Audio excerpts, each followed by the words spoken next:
अजमेर शरीफ का पूरा इतिहास बताएंगे और साथ में यह भी बताएंगे कि अजमेर शरीफ जो कि एक हिंदू राजा पृथ्वीराज चौहान का गढ़ था, वहां एक फकीर का दरगाह कैसे बन गया। दोस्तों, अजमेर में उस वक्त एक मंदिर हुआ करता था जो अजमेर का सबसे बड़ा मंदिर हुआ करता था, और वह मंदिर सिर्फ राजाओं और रानियों की पूजा के लिए खास हुआ करता था। मंदिर के साथ ही एक तालाब था जिसका नाम अना सागर था। हिंदू उस तालाब के पानी को बहुत ही बरकत वाला पवित्र समझते थे। उनका मानना था कि जो इस तालाब में नहा ले उसके सारे पाप धुल जाते हैं। उस मंदिर में रात को इतने ज्यादा दिए जलाए जाते थे कि सिर्फ एक ही रात 3.5 मन तेल उन दियों में इस्तेमाल होता था। आसपास के गांव देहात मंदिर के नाम थे और इन देहातों की आमदनी मंदिर पर खर्च हुआ करती थी। मंदिर में हजारों नौकर थे जिनका काम आने वाले लोगों की सेवा और देख रेख करना था, और वह बताया करते थे कि कौन सा भगवान बेटे देता है और कौन सा देवता सेहत और तंदुरुस्ती देता है और किस मूर्ति की पूजा करने से दौलत बढ़ती है। ख्वाजा गरीब नवाज रहमतुल्लाह अल वहां आए और अना सागर की कुछ दूरी पर चटाई बिछाकर अपने मुरीद के साथ बैठ गए। असर का वक्त था, लिहाजा आप ख्वाजा साहब ने हजरत कुतुबुद्दीन रहमतुल्लाह अलैह से अजान देने को कहा। कुफर शिर्क से भरे अजमेर में अल्लाह के एक होने और हजरत मोहम्मद सल्लल्लाहु ताला अलैहि वसल्लम के रसूल होने का यह पहला ऐलान था। वहां रहने वाले लोग इस्लाम के बारे में कुछ भी नहीं जानते थे। चुनांचे अजान की आवाज सुनकर वह हैरान हुए और अपने घरों से निकलकर सब ख्वाजा गरीब नवाज और उनके मुरीद को देखने लगे, और अना सागर के पास भीड़ लग गई। ख्वाजा गरीब नवाज और उनके मुरीद ने अना सागर के पानी से वजू किया और नमाज पढ़ना शुरू कर दिया। सब हिंदू हैरान रह गए। वह सोच रहे थे कि सब भगवान तो मंदिर के अंदर है, तो ये लोग खड़े होकर कौन से भगवान की आग झुक रहे हैं। शाम हुई तो राजा के ऊंट जो दिन में चरने के लिए गए थे अपने चरवाहों के साथ वापस आने लगे। इत्तेफाक की बात थी कि जहां हजरत ख्वाजा गरीब नवाज बैठे थे वह जगह राजा के ऊंटों के बैठने की जगह थी। चरवाहों ने बाबा साहब से कहा कि ओ बाबा साहब, यहाँ से उठिए, क्योंकि यह जगह राजा के ऊंटों के बैठने की जगह है। ख्वाजा मोइनुद्दीन साहब ने फरमाया, इतना मैदान खाली पड़ा है, ऊंट तो कहीं भी बैठ जाएंगे, क्यों बेवजह हमें तंग करते हो। वह लोग नहीं माने और मुसल्ला उठाकर इधर उधर करने लगे और ख्वाजा साहब से बदतमीजी करने लगे। और उन लोगों ने आखिरकार बहुत बदतमीजी से कहा कि यह राजा के ऊंटों के बैठने की जगह है और इधर राजा के ऊंट ही बैठेंगे, तुम लोग कहीं और अपना मुसल्ला बिछा लो। आखिरकार आप ख्वाजा साहब ने उठते हुए हजरत कुतुबुद्दीन से फरमाया, उठो कुतुबुद्दीन, ये कह रहे हैं कि ये ऊंटों के बैठने की जगह है, तो चलो मैं कहता हूं अब यहां सिर्फ ऊंट ही बैठेंगे। यह कहकर आप ख्वाजा साहब अपने साथियों समेत वहां से उठ गए और अगली सुबह जब ऊंटों को चराने के लिए ले जाने का वक्त आया और चरवाहों ने ऊंटों को उठाना चाहा तो उन्हें पता चला कि ऊंट उठ ही नहीं पा रहे हैं। उन्होंने ऊंटों को मार कर जबरदस्ती उठाना चाहा, लेकिन वह बैठे ही रहे।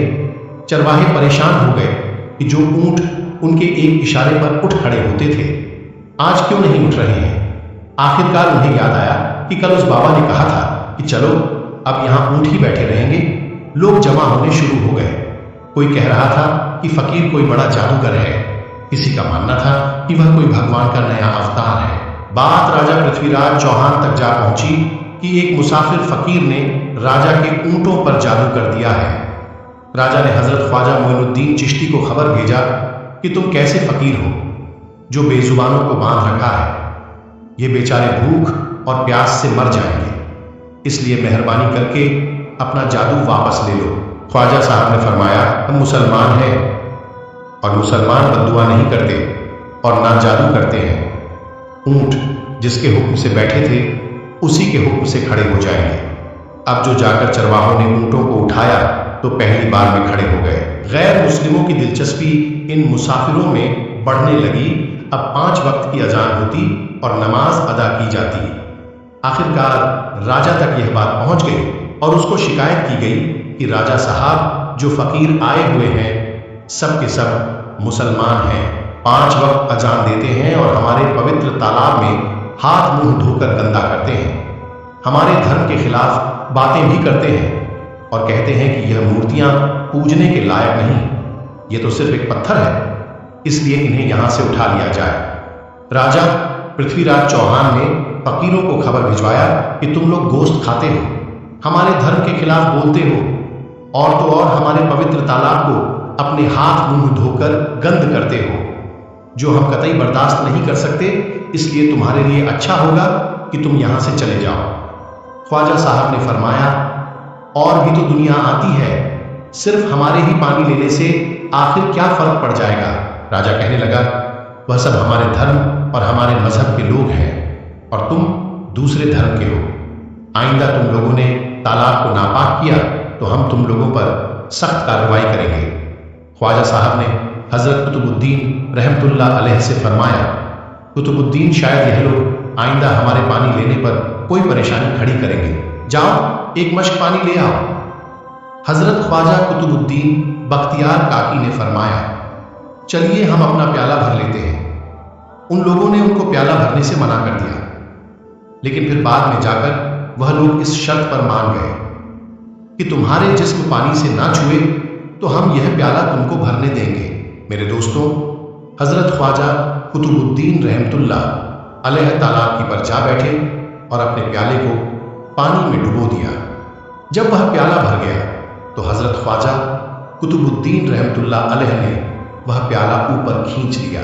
लेकिन फिर क्या था, जब वह प्याला पानी से बाहर आया, अना सागर का सारा पानी सूख गया और अना सागर की तह में सूखी रेत उड़ने लगी। मानो ऐसा मालूम हो रहा था कि अना सागर उस छोटे से प्याले में समा गया है। अना सागर को सूखना था कि पूरे अजमेर में कोहराम मच गया। मोहल्ले में चीख पुकार और आहों की आवाजें शुरू हो गई। वह लोग रो रहे थे और कह रहे थे कि जो पाप हम अना सागर में नहाकर धोते थे और पापों से छुटकारा पा लिए करते थे, अब हम क्या करेंगे? अब हम पापों का बोझ खा लिए फिरेंगे। सारे इलाके में यह खबर फैल गई कि मुसाफिर फकीर ने जादू के जोड़ पर अना सागर को सुखा दिया है। दोस्तों, जानते हैं आगे क्या होता है? आगे हुआ ये कि राजा पृथ्वीराज चौहान अना सागर के सूख जाने की वजह से बहुत परेशान हुआ। उसने वजीरों को बुलाया, सबसे यही कहा कि फकीर या तो कोई जादूगर है या फिर वाकई कोई पहुंचा हुआ फकीर है। साथ ही उनकी परेशानी बढ़ गई कि अजमेर की रौनक तो थी अना सागर के दम से। इसकी वजह से लोग दूर दूर से अजमेर आते थे और अपना ईमान ताज़ा करके लौट जाया करते थे। अना सागर के सूख जाने से हिंदू धर्म को सख्त धक्का लगेगा और यह बड़ी शर्मनाक बात थी। आखिरकार यह कहा गया कि फकीर से बात की जाए कि आखिर वह फकीर चाहता क्या है। अगर वह कोई ऐसी बात चाहता है जो हमें पसंद आए तो फिर हम उसकी बात मान लेते हैं और उससे माफी मांग लेते हैं। चुनांचे सब मर्द, औरतें और बच्चे जाकर फकीर की मन्नत करने लगे कि लोगों को इस परेशानी से छुटकारा दिला के मेहरबानी कीजिए, हम सबसे जो गलती हुई है उसे माफ कर दो। हम अपने पापों का बोझ लेकर कहां जाएं और कैसे सुकून पाएंगे, क्योंकि हम लोग उसी तालाब में अपने पापों का बोझ धो लिया करते थे। यह तरीका ज्यादा आसान था, लिहाजा तमाम लोग बाबा साहब रहमतुल्लाह अलैह के पास आए और बोले, बाबा तुम भी वजू कर लिया करना, लेकिन भगवान के वास्ते हमारा अना सागर हमें लौटा दो। हजरत ख्वाजा गरीब नवाज रहमतुल्लाह अलैह ने हजरत कुतुबुद्दीन बख्तियार काकी से फरमाया कि जाओ उसी प्याले को वापस तालाब में डाल आओ। जैसे ही वह प्याला तालाब में डाला गया, अना सागर के नीचे सारा पानी उछल कर अना सागर में आ गया। इस पानी ने कई दिनों को धो डाला। हिंदू कौम के इतिहास की किताबों में भी हिंदू इतिहास के लिखने वाले इस बात को मानते हैं कि उस शाम 32,000 गैर मुस्लिम कलमा पढ़कर मुसलमान हो गए। उन गैर मुस्लिमों के मुसलमान हो जाने से हिंदू पंडितों और आम हिंदुओं पर भी गुस्से का तूफान खड़ा हो गया और वह सोच में पड़ गए कि फकीर अगर कुछ दिन और रहा तो देवी देवताओं का नाम लेने वाला कोई नहीं रहेगा। लिहाजा लोगों ने राजा को मजबूर किया कि जल्द से जल्द कुछ किया जाए। राजा ने मंदिर के बड़े पंडित रामदेव को बुलाया और उसे बाबा साहब से मुकाबला रखकर जल्द से जल्द उन्हें हराने और अजमेर से बाहर निकाल देने का हुक्म दे दिया। रामदेव अपने वक्त का माना हुआ पंडित था, जिसके इल्म की काबिलियत की दूर दूर तक धूम मची हुई थी। दरअसल पंडित शैतानी और जादुई ताकतों का मालिक था। उसने राजा पृथ्वी को यह यकीन दिलाया कि जल्द ही राजा कोई अच्छी खबर सुनेगा। रामदेव बाबा ख्वाजा साहब रहमतुल्लाह अलैह के पास आया और उल्टे सीधे सवालात करना शुरू कर दिया। हजरत ख्वाजा गरीब नवाज ने फरमाया, खामोशी जरूरी है, इसलिए हजरत ख्वाजा रहमतुल्लाह अलैह खामोश रहे। जब रामदेव ने हद से बढ़कर शोर मचाना शुरू कर दिया तो हजरत ख्वाजा गरीब नवाज ने उसकी तरफ आंख उठाई और मुस्कुराकर फरमाया, रामदेव तू शोर मचा रहा है और मैं तेरे माथे पर ईमान का नूर चमकता हुआ देख रहा हूं। बस इतना कहना था, न जाने क्या करिश्मा हुआ। देखते ही देखते बाबा रामदेव कदमों पर गिरा और रोते हुए बोला, बाबा साहब जिस धर्म के आप हो उस धर्म में मुझे भी शामिल कर लो। सब लोग जो मुकाबला देखने आए थे सब हैरान हुए और बाबा रामदेव जो बाबा को हराने आया था खुद ही मुसलमान हो गया। इतिहास की किताबें भरी पड़ी हैं कि हजरत ख्वाजा गरीब नवाज वह इकलौते बुजुर्ग हैं जिन्होंने 90 लाख गैर मुस्लिमों को मुसलमान किया। सदियां बीत गईं लेकिन आज भी ख्वाजा गरीब नवाज का डंका वैसे ही बज रहा है। सुभान अल्लाह। दोस्तों वीडियो अच्छी लगी तो लाइक और सब्सक्राइब कर दीजिए और अपना बहुत ख्याल रखिएगा। अल्लाह हाफिज।